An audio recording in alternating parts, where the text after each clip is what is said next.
오늘 함께 나눌 말씀은 로마서 10장 5절에서 13절 말씀입니다. 로마서 10장 5절에서 13절까지 말씀.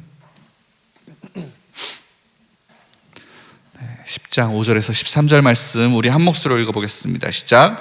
모세가 기록하되 율법으로 말미암은 의를 행하는 사람은 그 의로 살리라 하였거니와 믿음으로 말미암는 의를 이같이 말하되 내 마음에 누가 하늘에 올라가겠느냐 하지 말라 하니 올라가겠느냐 함은 그리스도를 모셔 내리려는 것이 아니요 혹은 누가 무저갱으로 내려가겠느냐 하지 말라 하니 내려가겠느냐 함은 그리스도를 죽은 자 가운데서 모셔 올리려는 것이라. 그러면 무엇을 말하느냐? 말씀이 내게 가까워 내 입에 있으며 내 마음에 있다 하였으니 곧 우리가 전파하는 믿음의 말씀이라. 너가 만일 네 입으로 예수를 주로 시인하며 또 하나님께서 그를 죽은 자 가운데서 살리신 것을 너희 마음을 믿으면 구원을 받으리라. 사람이 마음으로 믿어 의에 이르고 입으로 시인하여 구원에 이르느니라. 성경에 이르되 누구든지 그를 믿는 자는 부끄러움을 당하지 아니하리라 하니 유대인이나 헬라인이나 차별이 없음이라. 한 분이신 주께서 모든 사람의 주가 되사 그를 부르는 모든 사람에게 부요하시도다. 누구든지 주의 이름을 부르는 자는 구원을 받으리라. 아멘. 사도 바울은 자기 동족 이스라엘이 율법의 마침, 율법의 완성이 되시는 그리스도 예수를 믿음으로 말미암아 구원을 받기를 간절히 소원하고 있습니다. 그래서 오늘 본문에서도 여전히 율법의 목숨을 걸고 있는 그 자기 동족 이스라엘 백성들을 향해서 그것이 아니다, 예수를 믿어야 된다라는 이제 메시지를 계속 들려주고 있습니다. 그러면서 유대인이라면, 이스라엘 사람이라면 누구나 다 하나님의 말씀이다라고 믿어 의심치 않을 모세의 글, 모세의 오경들을 쭉 인용을 하면서 말씀을 전하고 있습니다. 바울도 한때는 이 모세오경을 유대인의 관점으로만 읽었습니다. 어떤 관점이냐면은 5절에 그 말씀이 나타나 있습니다. 모세가 기록하되 율법으로 말미암은 의를 행하는 사람은 그 의로 살리라 하였거니와. 근데 이 구절을 좀 더 원어에 가깝게 이제 읽으면 이렇게 됩니다. 율법에 속한 규례와 법도를 행하는 자는 그것들 안에서 살게 될 것이다. 율법에 속한 규례와 법도를 행하는 자는 그것들 안에서 살게 될 것이다. 그런 의미로 이제 읽을 수 있는데, 이 구절은 본래 레위기 이제 18장 5절에 나오는 말씀입니다. 너희는 내 규례와 법도를 지키라. 사람이 이를 행하면 그로 말미암아 살리라. 나는 야훼니라. 그런데 사도 바울은 이 구절을 읽으면서 이것이 율법으로 말미암는 의에 대한 이야기다, 그렇게 이제 받아들였습니다. 즉 율법의 규례와 법도를 지키면 거기서 비롯되는 의로 말미암아 사람이 살 수 있다라는 의미로 그가 보았다라는 겁니다. 사실 이것이 하나님께서 모세에게 그 언약 시대에 주셨던, 그 구약 시대에 주셨던 대원칙입니다. 언약의 관계에서는 상호가 이제 반드시 지켜야 될 의무가 있었습니다. 하나님께서는 그 언약 백성을 사랑하시고 그 관계에 굉장히 신실하셔야만 됐고, 그에 대해서 백성은 율법을 주신 이 하나님의 뜻을 성실하게 율법을 통해서 이행함으로써 하나님과의 그 언약 백성의 관계에 충실했어야만 했습니다. 그러니까 여기에서 지금 율법에서 난 의, 혹은 율법으로 말미암은 의, 이것은 언약 관계 아래에서 언약 백성이 율법을 준수하는 것을 통해서 하나님의 그 말씀 가운데, 하나님과의 관계 가운데 잘 지금 들어가 있다. 그 언약 백성다운 그러한 삶을 지금 보여주고 있다. 그래서 언약 백성의 상태로 인정받고 있다. 그러한 의미로 이제 연결이 되어지는 겁니다. 그러니까 구약의 언약 관계 속에서 율법의 계명을 모두 완벽하게 지켜나갈 때, 그때 그 사람에게 이 율법의 의가 주어지고, 그리고 그러므로 말미암아 하나님의 백성으로 여겨지게 된다라는 말씀입니다. 그런데 문제는 우리가 보았듯이 그럴 수 있는 사람이 세상에 아무도 없다라는 겁니다. 그러니까 모세는 지금 이스라엘 백성들이 사실상 그것이 가능하다는 뜻으로, 율법만으로 그것이 가능하다는 뜻으로 말했느냐? 그것이 아니다라는 겁니다. 율법의 계명을 완벽하게 지킴으로 율법의 의를 얻어서 너희들이 구원을 얻으라, 그런 의도로 지금 말한 것이 아니다라는 겁니다. 오히려 그것과는 정반대라는 것이죠. 본문 5절에서 바울이 율법의 계명들을 행하는 사람은 그것들 안에서 살게 될 것이다 라고 말을 하고 있습니다. 말 그대로 율법을 행하는 사람은 율법 안에서 산다는 뜻입니다. 그러니까 율법을 행하려면 행하려 할수록 그 율법 안에 갇히게 되어지는 자기 자신을 발견하게 된다라는 겁니다. 그러니까 정리하면 이렇습니다. 실제로 그 율법의 흠이 없게 다 지킬 수 있는 사람이 없고 지킬 수도 없습니다. 지킬 수 있는 사람이 없고 지킬 수도 없습니다. 그것을 하나님께서 알고도 우리 가운데 주셨다라면은 그것은 처음부터 의를 얻게 되어지는 진정한 방법이 아니라는 겁니다. 의를 얻기 위한 진정한 방법이 율법을 지킴에서 나는 것이 아니다라는 겁니다. 율법이란 하나님의 뜻에 순종하는 것을 요구를 하지만 그 순종을 가능하게 하는 다른 것이 또 있다라는 겁니다. 그래서 구약시대에는 그것이 무엇이냐면 제사법이었습니다. 율법 가운데 온전히 나아갈 수 없기에 하나님의 은혜가 우리 가운데 필요한 것이구나, 그것을 계속해서 보여주기 위해서 우리가 그것을 지킬 수 없다, 우리는 죄인이다, 그래서 하나님의 은혜가 필요하다, 내 짐승을 잡아서 내 죄를 대신해서 죽는 생명이 필요하다, 그것을 계속해서 보여주는 것이 제사법이었습니다. 그 제사 가운데 반드시 필요한 것이 뭐냐?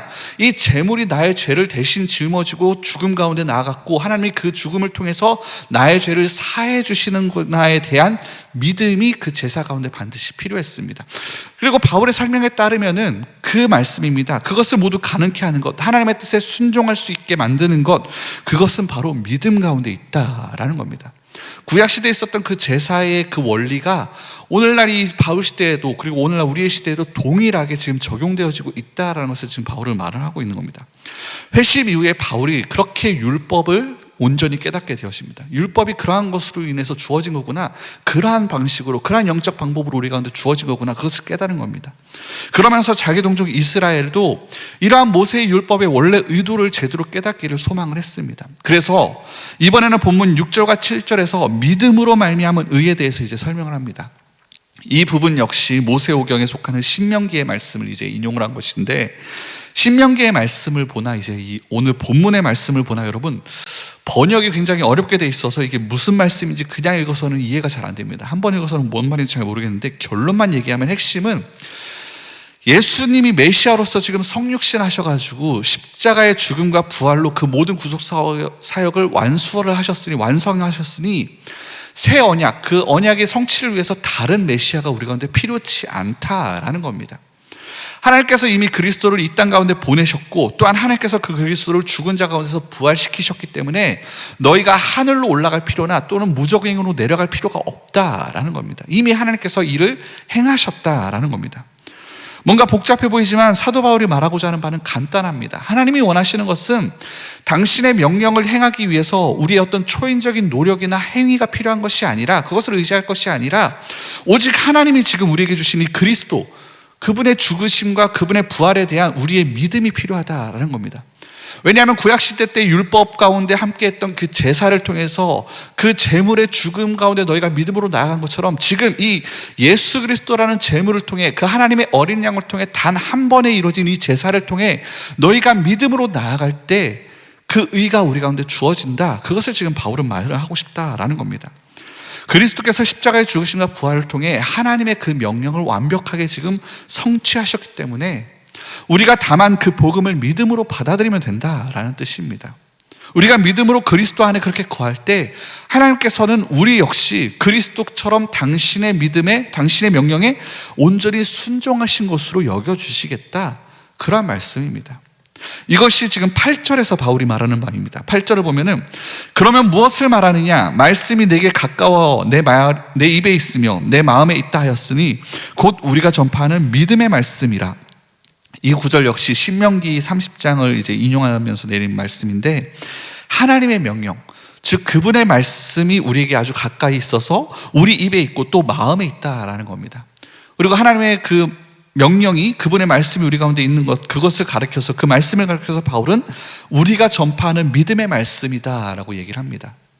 즉 율법의 행위가 아니라 오직 믿음으로 우리를 구원하신다, 믿음으로 우리의 구원을 가능케 하신다는 그 십자가의 복음, 그 말씀에 대한 이야기를 하고 있는 겁니다. 여러분, 바울이 이토록 계속해서 구약의 율법을 인용하면서 믿음으로 말미암은 의를 계속해서 설명하는 이유는 뭐냐면은, 어제 살펴본 대로 모든 믿는 자에게 의를 이루기 위하여 율법의 마침이 되신 이 예수 그리스도를 증거하기 위함입니다. 예수 그리스도를 유대인들에게 전하기 위함입니다. 그래서 예수 그리스도를 더욱더 의지하라라는 겁니다. 나를 위해 율법의 의를 완성하신 이 그리스도를 의지할 때만 비로소 우리가 율법에 온전히 나아갈 수 있다, 율법을 온전히 지킬 수 있다, 그것을 너희가 믿어야 된다, 그것을 지금 얘기하고 있는 겁니다.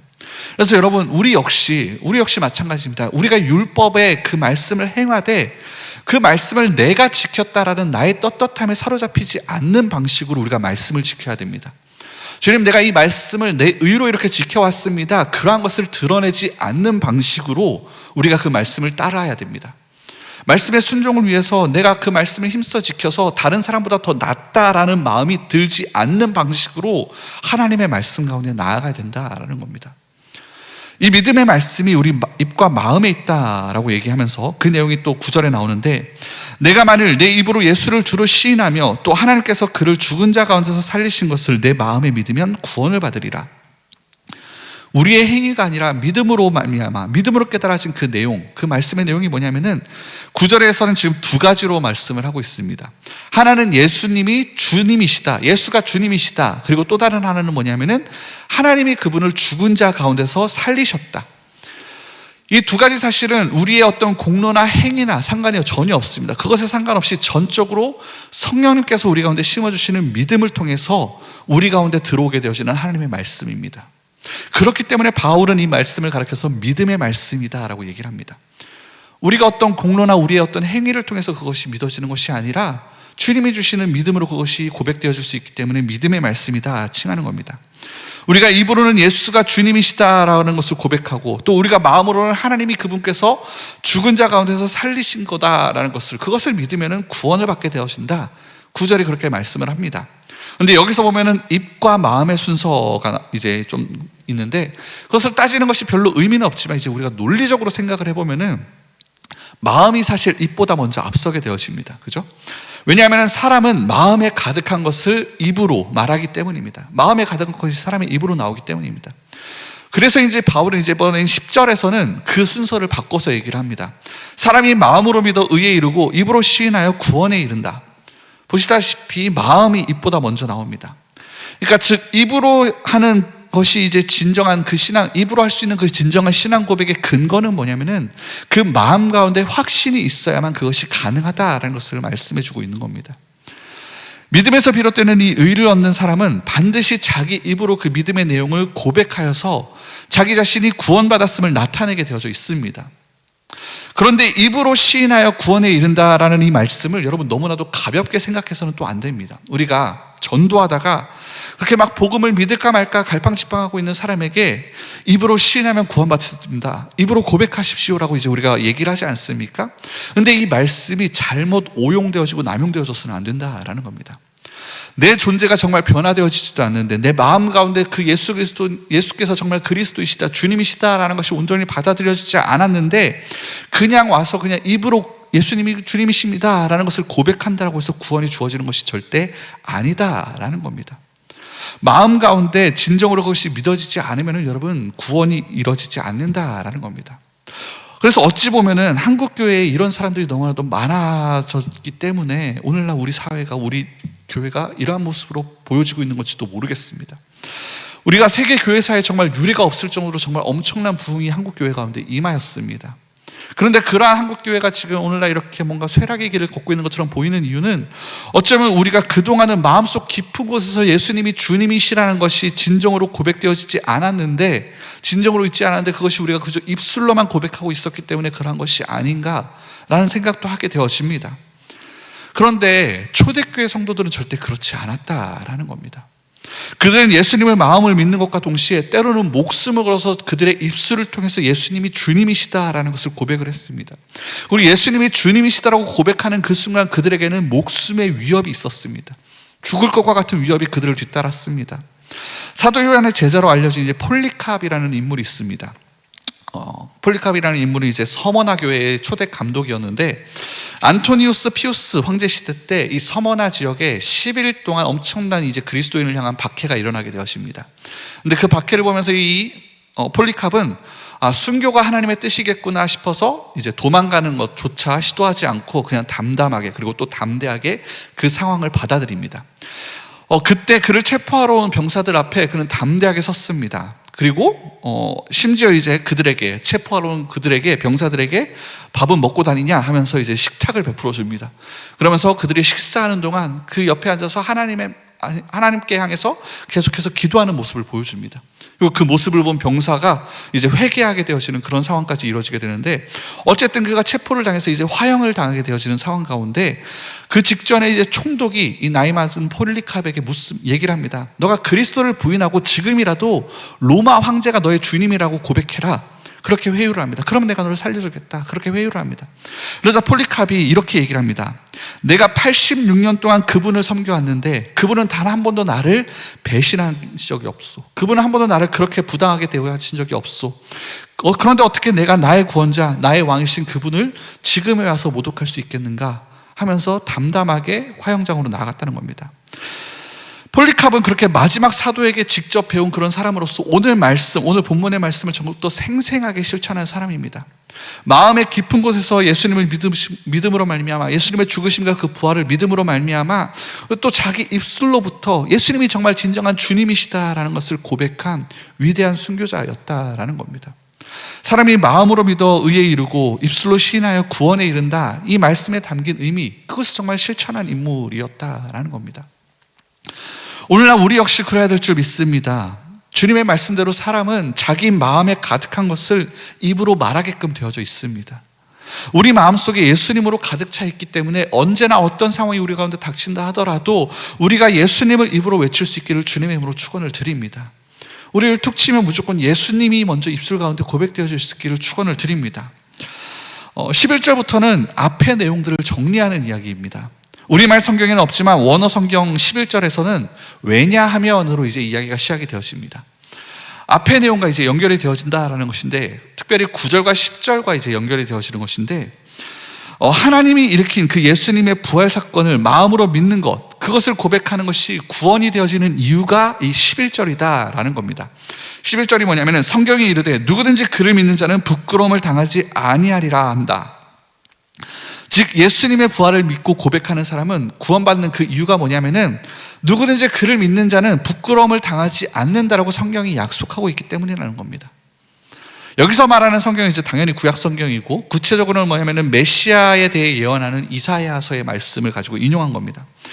하나님은 이미 이사야 선지자를 통해 예수님을 믿는, 예수 그리스도를 믿는 자가 얻게 되어질 것에 대해서 말씀을 하셨습니다. 그리스도를 믿는 자는 부끄러움을 당하지 않는다라는 그런 은혜가 그들 가운데 있을 것이다 라고 예언했습니다. 여기서 말하는 부끄러움은 마지막 심판의 날에 믿는 자들이 받게 될 영원한 수치, 믿지 않는 자들이 받게 될 영원한 수치입니다. 즉 지옥으로 떨어져서 하나님부터 완전히 단절되어지는 그 영원한 고통을 받게 될 것, 그것을 이제 부끄러움이라 이제 얘기를 했는데, 예수 그리스도를 믿는 사람은 이런 끔찍한 부끄러움을 당하지 않는다라고 성경이 약속을 하고 있다라는 겁니다. 그리고 또 바울은 11절에서 인용한 이 구약 성경에는 없지만 누구든지라는 단어를 자신의 말에 집어넣습니다.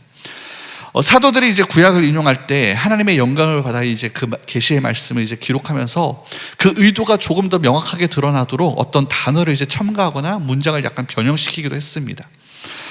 사도 바울은 누구든지라는 이 단어를 첨가하면서 자신의 의도를 이제 드러내는데, 그 의도가 12절에 있습니다. 유대인이나 헬라인이나 차별이 없음이라 한 분이신 주께서 모든 사람의 주가 되사 그를 부르는 모든 사람에게 부요하시도다. 이 구절에서 지금 강조하는 것은 모든 사람입니다. 모든 말, 모든이라는 이 단어인데, 구약에서는 하나님의 구원이 선택되어진 이스라엘 민족에게 집중되었지만 이제는 그분이 모든 사람의 주님이 되어주셨다라는 겁니다. 그리고 그분을 부르는 모든 사람에게 부요하신 주님이시다라고 고백을 합니다. 그래서 바로 이런 의미를 밝히고자 사도 바울은 누구든지라는 단어를 이제 첨가한 겁니다. 유대인이든지 헬라인이든지 그런 혈통의 구분이 중요한 것이 아니고, 예수님을 믿어서 주님이라 고백하는 누구든지 그 자는 부끄러움을 당하지 않게 될 것이다. 사도 바울은 성령의 가득함 가운데, 성령의 충만함 가운데 이렇게 지금 선포하고 있습니다. 그래서 이 사실을 확증하기 위해서 또다시 구약을 인용합니다. 13절에 누구든지 주의 이름을 부르는 자는 구원을 받으리라. 누구든지 주의 이름을 부르는 자는 구원을 받으리라. 이 말씀은 요엘 2장 32절을 인용한 말씀입니다. 참으로 놀라운 것은 요엘서에서 야훼를 뜻하는 주님이라는 호칭을 오늘 본문에서는 사도 바울이 예수님께 적용을 하고 있다라는 겁니다. 오늘 본문에서 사도 바울은 예수님을 통해서 그것이 우리 가운데 임하여지고 있다라는 것을 초대교회 성도들에게 고백하였고, 그리고 이 말씀은 곧 뭐냐, 초대교회 성도들이 이 예수님을 하나님으로 고백했다라는 그런 의미가 되어지기도 합니다. 우리는 주님의 이름을 부른다, 이것의 의미를 조금 더 명확하게 깨달아야 됩니다. 주님의 이름을 부르는 것이 무엇인가? 내가 그냥 그저 습관적으로 내뱉는 주여, 그것에 대한 그냥 호칭에 대한 이야기가 아닙니다. 주님의 이름을 부른다는 것은 내가 다른 사람의 이름을 부르는 정도의 수준이 아닙니다. 이것은 우리의 구원과도 직결이 되어져 있습니다. 우리가 주님의 이름을 부른다는 것은 물에 빠진 사람이 필사적으로 살려달라고 외치는 것과 같은 이야기입니다. 깜깜한 미로에 갇힌 사람이 도저히 자기 힘으로는 그곳에 나올 수 없기 때문에 나를 여기서 건져달라고 필사적으로 부르짖는 것에 대한 외침, 그것이 지금 이 주님의 이름을 부르는 것입니다. 사도들이 선포하는 이 복음을 듣고 깨닫는 자들은 한결같이 그 시대에 그와 같이 이제 행동을 했습니다. 그러한 반응을 보였습니다. 그들은 거룩한 그런 두려움에 사로잡혀서 내가 지금 죽음 가운데 놓여져 있구나, 그 사실을 깨닫고 주님의 이름을 절규하듯이 부르짖었다라는 겁니다. 그리고 그러한 부르짖음 가운데 마침내 구원을 받았습니다. 오늘의 새벽 우리가 이 말씀을 보면서 주의 그 거룩한 이름을 간절히 부르는 저와 여러분 되기를 주님의 축원을 드립니다. 내 삶 가운데 그저 주어진 이 복음, 그래서 그저 주어졌기 때문에 그것을 값없는 것으로 치부하지 마시기를 주님의 축원을 드립니다. 정말 가치 있는 것을 우리는 받았습니다. 그 사실을 기억하면서 이미 구원받은 우리지만 주님만이 나의 능력이십니다, 나의 소망이십니다를 진정으로 고백하면서 주님의 이름을 날마다 부름으로 우리의 구원의 왕성을 이루시기를 주님의 축원을 드립니다. 모든 사람의 주님 되신 그분의 이름을 간절히 사모하심으로 부르시길 바랍니다. 그러할 때 주님께서는 우리가 당할 부끄러움을 거두실 것이면서 형언할 수 없는 부요함에 대한 은혜를 우리 가운데 허락하실 것입니다. 오늘 하루 주님의 이름을 부르시면서 그 이름의 능력에 합당한 삶을 살아내는 저와 여러분 되기를 주님의 이름으로 축원을 드립니다. 기도하겠습니다.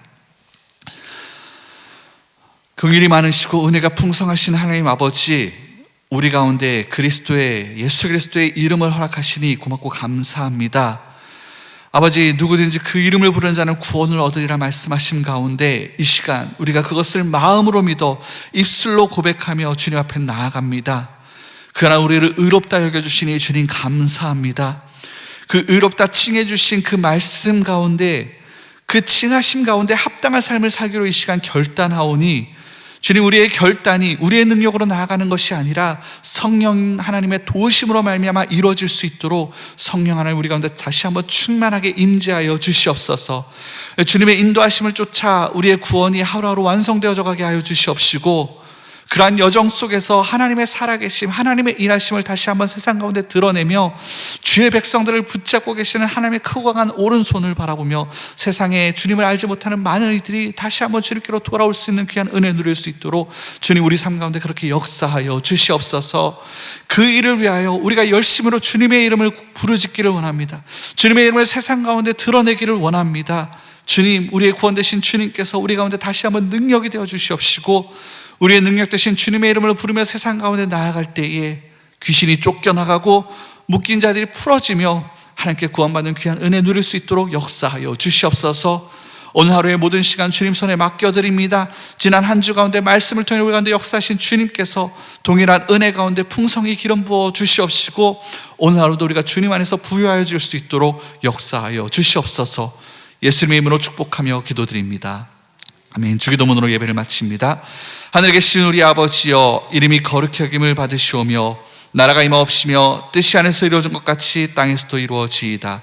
오늘 우리에게 일용할 양식을 주시옵고 우리가 우리에게 죄진 자를 사하여 준 것 같이 우리 죄를 사하여 주시옵고 우리를 시험에 들게 하지 마시옵고 다만 악에서 구하시옵소서. 나라와 권세와 영광이 아버지께 영원히 있사옵나이다. 아멘. 들은 말씀을 기억하시면서 주님만이 나의 구주이십니다, 내 마음 가운데 믿어지는 그 귀한 은혜가 다시 한번 나에게 풍성히 열매 맺히도록 역사하여 주시옵시고, 그래서 오늘 입술로 고백함으로 세상 가운데 주님을 고백하는, 주님을 증거하는 귀하고 복된 삶 되어지게 달라고 또 가지고 나오신 기도 제목들을 놓고 주여 삼창하시고 함께 기도하겠습니다. 주여, 주여, 주여. 할렐루야. 하나님 아버지, 주님 고맙고 감사합니다. 주의 은혜의 말씀 가운데 이 시간 나아간 우리를 주님 기쁘게 이 시간 받아 주시옵시고, 하나님의 귀한 은혜가 다시 한번 우리를 사로잡음으로 말미암아 하나님의 말씀 가운데 무릎 꿇고 주님의 뜻을 이루어가는 아버지 귀하고 복된 주의 백성들 모두 되어질 수 있도록 주의 성령이시여 역사하여 주시옵소서.